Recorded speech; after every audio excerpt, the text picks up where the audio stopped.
Welcome to Jeff திரைவால்ட். இன்றைக்கி நம்ம பார்க்க போகிறோம் இந்த படத்தோட பேர் வந்துட்டு த இன்விசிபிள் கெஸ்ட். 2016 வந்துச்சு.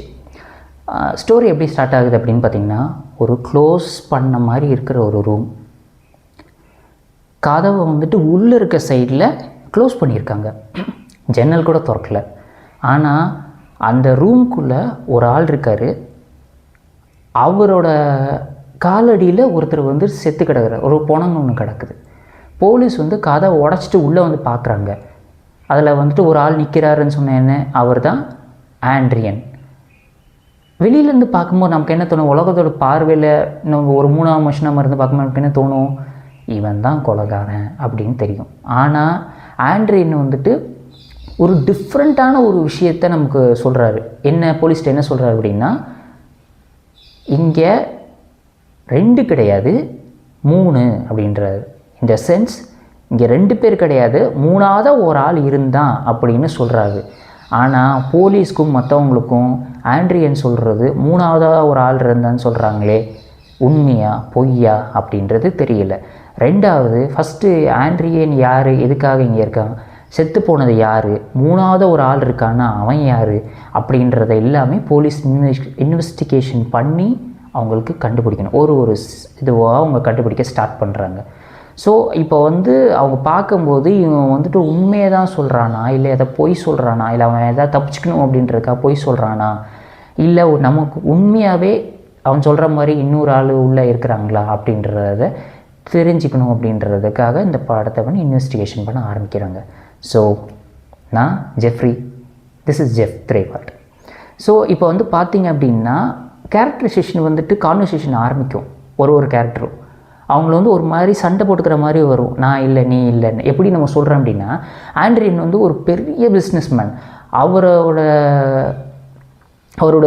க்ரெடிபிலிட்டி, நேம் எல்லாத்தையும் காப்பாற்றணும், அவரோட கௌரவத்தை காப்பாற்றணும் அப்படின்னுச்சுன்னா, வர்ஜீனியா அப்படின்ற ஒரு ப்ரொஃபஷ்னல் ஒரு டாப் கிளாஸ் ஒரு லாயர் ஒருத்தர் வராரு.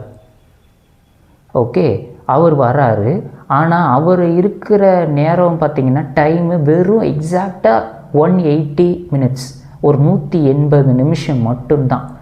180 மினிட்ஸில் இந்த படத்தில் வந்துட்டு 2 கேரக்டர்ஸ்க்கு நடுவில் நடக்கிற ஒரு கான்வர்சேஷன் தான் அந்த வக்கீல், அந்த லாயர் வர்ஜீனியா ஆண்ட்ரியன் கூட அவங்க உண்மையை சொல்லுன்னு அவங்க யாரும் ஃபோர்ஸ் பண்ணலை. ஆனால் அதுக்கு பதிலாக நமக்கு என்ன சொல்கிறாங்கன்னா, உண்மையை சொல்கிறதுக்கு பதிலாக அவன்கிட்டேருந்து உண்மையை வர வைக்கிறதுக்காக இவங்களே ஒரு குக்டப் ஸ்டோரி ஒன்று ரெடி பண்ணுறாங்க. அதாவது நீ உண்மையை சொல்ல வேண்டாம், அதுக்கு ஈக்குவலாக நான் ஒன்று சொல்கிறேன் அப்படின்னு சொல்லி ஒரு விஷயத்தை வந்துட்டு ஆரம்பிக்கிறாங்க. அது எப்படின்னா, ஒரு குற்றவாளி ஒரு தப்பு செஞ்ச ஒரு அக்யூஸ்டு இருக்காங்க அப்படின்னா அவரோட மைண்டு எப்படி ஒர்க் பண்ணும், எப்படி வந்து நம்மளை வந்து டிஃபெண்ட் பண்ணிக்கிறதுக்காக என்ன எக்ஸ்ட்ரீம்க்கு வேணாலும் போய் அவரால் பொய் சொல்ல முடியும் அப்படின்றதையும், இதோட எப்படி பொய் சொல்கிறாங்க, அதுக்காக என்ன எக்ஸ்ட்ரீம் வேணாலும் போவாங்க அப்படின்றது இந்த படத்தோட டைரக்டர் ஓரியல் பபெலோ அப்படின்றது ரொம்ப ரொம்ப ரியலாக நமக்கு காட்டியிருக்காரு. ஸோ அதாவது எப்படி நம்ம சொல்கிறோம் அப்படின்னா, ஒரு மனுஷன் ஒரு அவாய்ட் பண்ண முடியாத ஒரு சிச்சுவேஷனில் பண்ணுற ஒரு சின்ன தப்பு எவ்வளோ பெரிய விஷயத்தில் போய் மாட்டுது அப்படின்றத வந்து ரொம்ப சூப்பராக காட்டியிருப்பார்.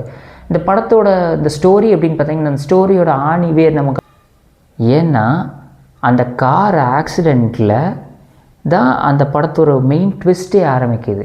ஏன்னா நம்ம என்ன நினைப்போம், ஓகே ஒரு ஆக்சிடெண்ட் ஆகிடுச்சு, நம்ம போய் போலீஸில் மாட்டிப்போம், இல்லை தப்பிச்சு போயிடுவோம். இந்த 2ல் ஏதாவது ஒரு ஆப்ஷன் தான் இருக்கும். அவங்களும் காப்பாற்றணும், இல்லை தப்பிச்சு போயிடணும், இல்லை போலீஸ்கிட்ட போய் நம்மளே மாட்டிக்கணும்.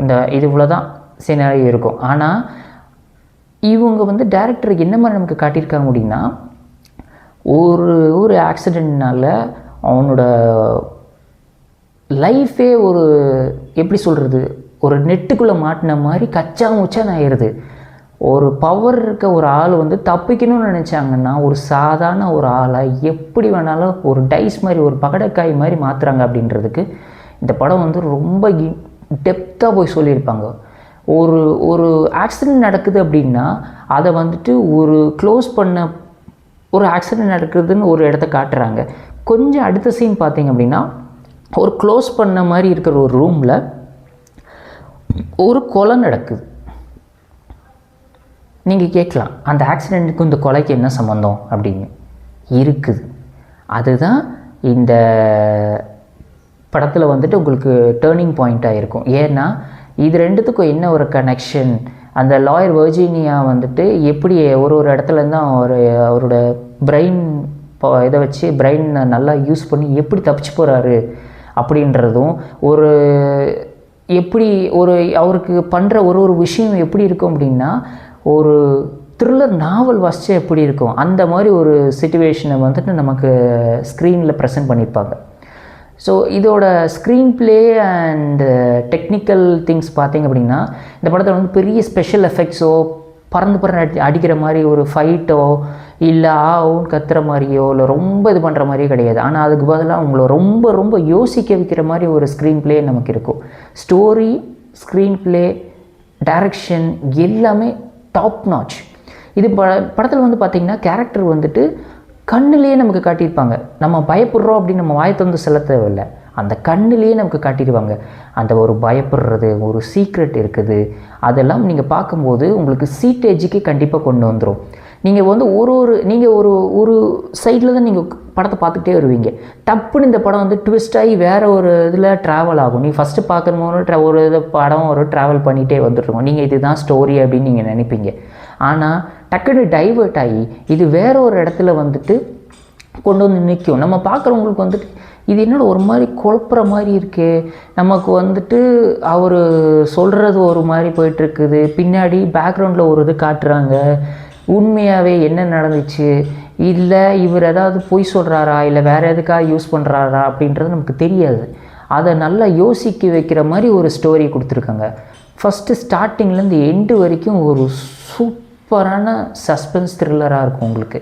உண்மையை சொல்லணும் அப்படின்னா இது வந்துட்டு இவங்க சொல்கிற ஒரு மெயின் பாயிண்ட் அப்படின்னா, உண்மையை வந்து யாராலையும் மறைக்க முடியாது அப்படின்ற ஒரு விஷயத்தை ரொம்ப சூப்பராக காட்டியிருக்காங்க. ஏன்னா அதை சொல்லுவாங்கள்ல, உண்மை வந்து ப்ரூவ் பண்ணுறதுக்கு லேட் ஆகும் ஆனால் கண்டிப்பாக ஜெயிக்கும், பொய் வேணால் உடனே இது பண்ணிடலாம் ஆனால் ரொம்ப நாள் நினச்சி நிற்காது அப்படின்ற ஒரு விஷயத்தை இவங்க எடுத்துக்கிட்டு சூப்பராக பண்ணியிருக்காங்க. அதாவது எப்படி சொல்கிறாங்கன்னா, நீ வந்துட்டு அதை வந்து ப்ரூவ் பண்ணி இதுதான் நடந்துச்சு நம்ம சொல்கிறதுக்கு வேணால் டைம் ஆகும், ஆனால் நம்மக்கிட்ட பவர் இருக்குது, நம்மக்கிட்ட காசு இருக்குது, நம்ம நினச்சா என்ன வேணாலும் பண்ணலாம் அப்படின்னு நினைக்கிறவங்க வந்துட்டு இந்த படம் பார்க்கும்போது வந்துட்டு நமக்கு தோணும், ஓகே நம்ம இப்படிலாம் பண்ணுறோம்.